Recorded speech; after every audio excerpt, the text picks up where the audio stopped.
ఏంటంటే 23 తారీఖు నాడు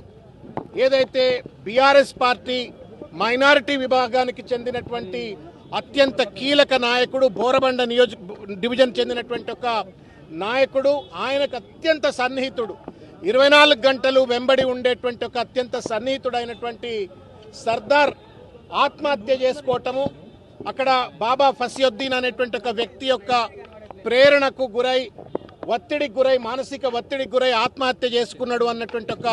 వార్త విన్నప్పటి నుండి ఈ ఇన్సిడెంట్ జరిగేంత వరకు కూడా అనేక రకాలైనటువంటి ఒక మానసిక ఒత్తిడికి వారు గురైనారని వారి కుటుంబ సభ్యులు చెప్తా ఉన్నారు. తినమంటే తినకుండా,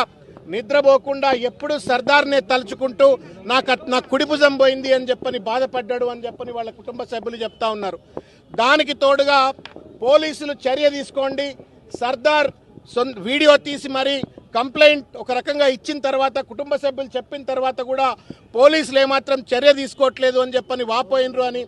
సాక్షాత్తు కూకట్పల్లి శాసనసభ్యులైన కృష్ణారావు గారితో దాదాపు